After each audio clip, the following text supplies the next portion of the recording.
وَإِذْ آتَيْنَا مُوسَى الْكِتَابَ وَالْفُرْقَانَ لَعَلَّكُمْ تَهْتَدُونَ۔ سورہ بقرہ کی آیت نمبر 53۔ اس سے پیچھے ہم نے یہ سبق پڑھا کہ اللہ تعالیٰ نے بنی اسرائیل پر ہونے والے احسانات کا بیان جو ہے وہ فرمایا، اور آخری جو اس کے ساتھ متصل آیت ہے اس میں یہ ذکر کیا گیا کہ جب موسیٰ علیہ الصلوۃ والتسلیم گئے 40 راتوں کے لیے تو پیچھے قوم نے بچڑے کی عبادت کرنا شروع کر دی، اسے معبود بنا لیا۔ اللہ فرماتے ہیں ہم نے پھر بھی درگزر کیا، اس گناہ کو بھی معاف کیا تاکہ تم شکر گزار بنو۔ یہاں فرمایا یاد کرو کہ جب ہم نے موسیٰ علیہ السلام کو 40 راتوں کے لیے دعوت دی، اور پھر ہم نے کیا کیا، وَإِذْ آتَيْنَا مُوسَى الْكِتَابَ، ہم نے سیدنا موسیٰ علیہ السلام کو کتاب عطا فرمائی، والفرقان، کتاب کی صفت اللہ تعالیٰ نے قرآن میں بیان کی کہ جو کتاب ہم نے موسیٰ کو عطا کی وہ فرقان بھی ہے۔ جو کتاب ہم نے موسیٰ کو عطا کی وہ کتاب ہونے کے ساتھ ساتھ فرقان بھی ہے۔ فرقان کا معنی ہے عام سادہ سا حق اور باطل میں فرق کرنے والے، حق اور باطل میں جس سے تمیز ہو جائے اسے کہتے ہیں فرقان۔ یاد رہے آج اہل کتاب اس ایک آیت کو دلیل بنا کے کہتے ہیں دیکھیں آپ کے جو قرآن کریم کے اندر یہ آیت موجود ہے کہ آپ کی کتاب، اس میں یہ آیت موجود ہے کہ اللہ فرما رہے ہیں کہ ہم نے موسیٰ علیہ السلام کو جو کتاب دی وہ فرقان ہے۔ اللہ تعالیٰ نے لفظ فرقان کی جو صفت ہے قرآن کے لیے بھی ذکر فرمائی، تبارک الذی، برکت والی ہے وہ ذات جس نے نازل کیا، نزل الفرقان، جس نے کس کو نازل کیا؟ فرقان کو، علی عبدہ، اپنے بندہ خاص پر، تاکہ وہ جہان والوں کے لیے نذیر ہو جائے۔ پھر اسی طرح یاد رہے کہ جنگ بدر کو بھی فرقان کہا گیا، جنگ بدر کو بھی، یوم بدر کو بھی فرقان کہا گیا۔ تو قرآن کریم نے لفظ فرقان اگر تورات کے لیے ذکر کیا گیا یا قرآن نے بیان کیا ہے تورات کے لیے، تو دوسری طرف قرآن کے لیے بھی یہ لفظ بیان ہے، موجود ہے قرآن کریم میں کہ اللہ تعالیٰ نے کتاب مجید کو، قرآن کریم کو بھی فرقان فرمایا۔ باہر طور تاکہ تم اس سے ہدایت حاصل کرو۔ فرقان کا ایک معنی جو علماء مفسرین نے بیان کیا، ایسی کتاب جس کے اندر احکامات اور ہدایات کی تفصیل پوری طرح سے موجود ہو، جو حق اور باطل میں تمیز کرنے کے حوالے سے، اپنے مدعا کے حوالے سے، اور انسان کی وہ ایسی تعلیم کہ انسان اپنی زندگی کے نشیب و فراز میں اس سے رہنمائی حاصل کر سکے، ایسی صفت فرقان ہے۔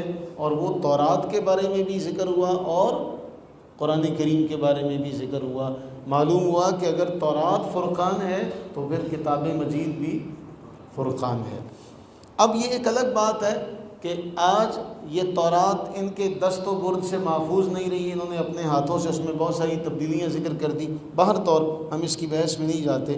اگلی آیت نمبر 54 میں فرمایا، اب جو ہم نے پیچھے پڑھا تھا کہ جن لوگوں نے بچڑے کو معبود بنایا تھا، آخر ان کا بھی تو کوئی فیصلہ کرنا ہے نا، کیونکہ بعض گناہ ایسے ہوتے ہیں جن کی معافی ہو جاتی ہے، اور بعض گناہ ایسے ہوتے ہیں جن کی کوئی معافی نہیں ہوتی۔ ہر حکومت کے کوئی خاص قوانین ہوتے ہیں، ہر حکومت جو ہے وہ اپنے اپنے معاملات میں، آج کے دور میں بھی آپ دیکھیں بعض حکومتیں اس حوالے سے بڑی سخت ہیں کہ جو ان کے آئین کے ساتھ، ان کے قانون کے ساتھ غداری کرے گا اس کے لیے وہ کوئی رعایت نہیں برتتے۔ قرآن پر انگلیاں اٹھانے والے، قرآنی سزاؤں پر انگلیاں اٹھانے والے، شریعت محمدیہ علی صاحبہ الصلاۃ والتسلیم نے جو احکامات بیان کیے، چور کا ہاتھ کاٹنا ہے، سنسار کرنا ہے، ان پہ تو بڑا اعتراض کرتے ہیں کہ آج یہ نام نہاد علم بردار انسانی حقوق ہے۔ آج امریکہ نے وہ تصاویر ساری جاری کر دی ہیں، طالبان نے، امریکہ نے جو ان لوگوں کے ساتھ کیا، اور امریکہ آج تک ہماری قوم کی جو بیٹی عافیہ صدیقی کے ساتھ کر رہا ہے، اس نے کیا کیا تھا؟ اور وہ خود کہتے ہیں جی صرف اس نے ہتھیار اٹھایا تھا، اگر وہ ہتھیار اٹھائے تو اس کو آپ اتنی لمبی سزا دیں اور آپ ساری دنیا میں دہشت گردی پھیلائیں امن کے نام پہ، لیکن آپ کو کوئی پوچھنے والا نہیں ہے۔ تو آپ اپنے آئین کے لیے کوئی رعایت نہیں برتتے، کوئی رعایت دینے کو تیار نہیں، تو پھر اللہ تعالیٰ وحدہ لا شریک ہے، اس کے بھی کچھ معاملات ہیں۔ فرمایا جس طرح ہر ایک کی چراگاہ ہوتی ہے، ہر بادشاہ کی چراگاہ ہوتی ہے، تو کچھ احکامات الہی کا بھی ایسا ہی معاملہ ہے۔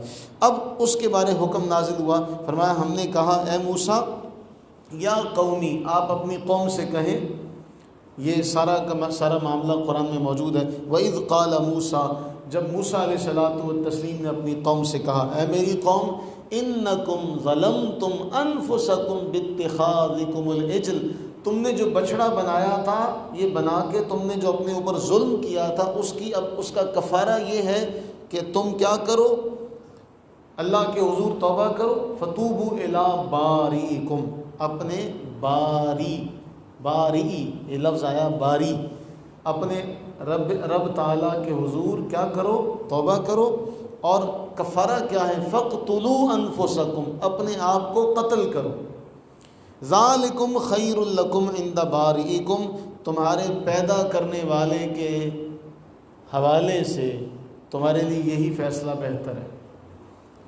فتاب علیکم، اس نے تمہاری توبہ قبول فرمائی، انہ هو التواب الرحیم، اور بے شک وہی توبہ قبول کرنے والا اور رحم فرمانے والا ہے۔ یاد رہے لفظ بریہ، جس سے لفظ باری بنا، یہ قرآن کریم میں جو بیان ہوا اس حوالے سے بہت اہم بات ہے، یاد رکھیے۔ سورہ حشر میں اللہ نے 3 صفات اکٹھی بیان فرمائی، هو اللہ الخالق البارئ مصور، یہ 3، خالق، باری اور مصور۔ اب اس کی تشریح میں آپ سنیں، کسی چیز کا ڈیزائن تیار کرنا یہ ہے خلق، کسی چیز کا ڈیزائن تیار کرنا اور اس کو مکمل کرنا، ٹھیک ٹھاک مکمل کرنا، اس کو کہتے ہیں بریہ، اس کو کیا کہتے ہیں، بریہ۔ اور پھر آگے مصور، اس کو سارے حوالے سے اس کو مکمل کرنا، اس کو پورا ایک نیا وجود بخشنا۔ تو اس حوالے سے تینوں کا باریک سا فرق ہے، لیکن یہ تینوں الفاظ قرآن کریم میں موجود ہوئے، اور باری جو ہے خالق کے معنی میں ہی ہے۔ تو فرمایا تمہارے خالق کا فیصلہ کیا ہے کہ تم اپنے آپ کو کیا کرو، قتل کرو۔ اور یہ جو حکم ہے یہ آج بھی تورات کے باب خروج میں موجود ہے، تورات کے باب خروج میں آج بھی یہ حکم موجود ہے کہ موسیٰ علیہ الصلوٰۃ والتسلیم نے اپنی قوم کو جمع کیا، اور قوم کو جمع کر کے ایک قبیلے سے کہا کہ تم ان لوگوں کو، جن لوگوں نے اللہ کے عہد کو توڑا، شرک کیا، اللہ کے عہد کی نافرمانی کی، تم کیا کرو، تم اپنے ہاتھوں سے ان کو قتل کرو۔ کیوں؟